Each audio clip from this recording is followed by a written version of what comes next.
Welcome to trolley ট্যান্টামস। আজকে আমি ইচ্ছে পুতুলের শেষ দিনের শুটিংয়ে চলে এসেছি কৃষ্ণদার কাছে, অর্থাৎ অনিন্দের কাছে। কেমন আছে বলুন? খুব ভালো। তো শেষ দিন এসে মানে কীরকম ফিল হচ্ছে যে দীর্ঘদিন 1 বছর 2-3 মাস হতে যাওয়া একটা সিরিয়াল শেষ দিন এসে? শেষ দিন এসে যেটা মনে হচ্ছে, কালকে থেকে আর এই ফ্লোরে আসবো না, এই ফ্লোরে কাল থেকে আর আসবো না, এটা মনে হচ্ছে। মিস করবো ফ্লোর, মানুষজনদের মিস করবো, গোটা টিমকে, গোটা ইউনিটকে মিস করবো। এরকম একটা ধারাবাহিক যেটা 1 বছর 2 মাস ধরে চলছে, চলতে চলতে একটা তো সম্পর্ক তৈরি হয়। এই ধারাবাহিকের বাইরেও একটা সম্পর্ক সেটা ছড়িয়ে পড়ে, সেটা চলতে থাকে।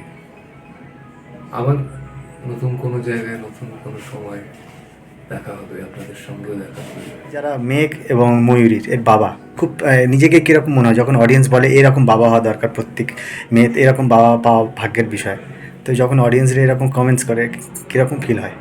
খুব ভালো লাগে। আমি ব্যক্তিগত জীবনেও মেয়ের বাবা, আমার এখানেও 2 মেয়ে। তাদের আমার মেয়ে ছাড়া অন্য কিছু মনে হয়, সন্তান ছাড়া অন্য কিছু মনে হয় না। তো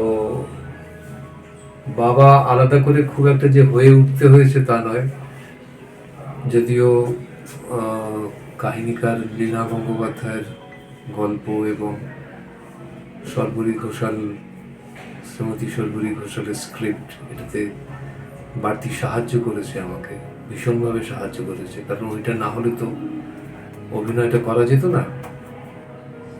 সাহায্য করেছেন প্রডিউসার, অর্গানিকের প্রডিউসার অর্ক এবং দেবলীনা গাঙ্গুলি, এবং আমাদের ক্যামেরাম্যান বুড়ো, ডিরেক্টর, ডিরেক্টোরিয়াল টিম জয়দীপ এবং বাকিরা, অরিজিৎ, অনঙ্গ, এবং গোটা ইউনিটটাই আমাদের।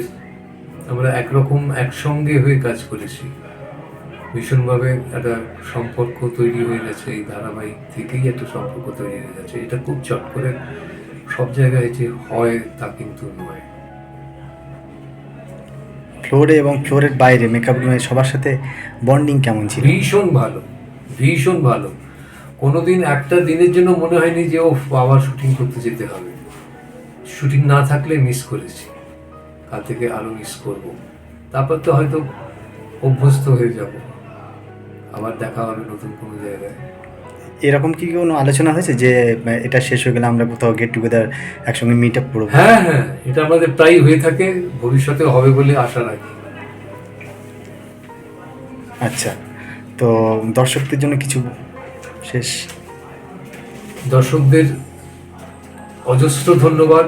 আপনাদের জন্য এই এতদিন ধরে ধারাবাহিকটা চলেছে, আবারও অপেক্ষায় থাকবো এরকম একটা ধারাবাহিকের জন্য।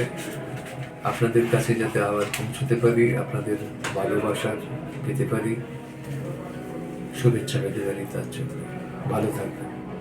ধন্যবাদ।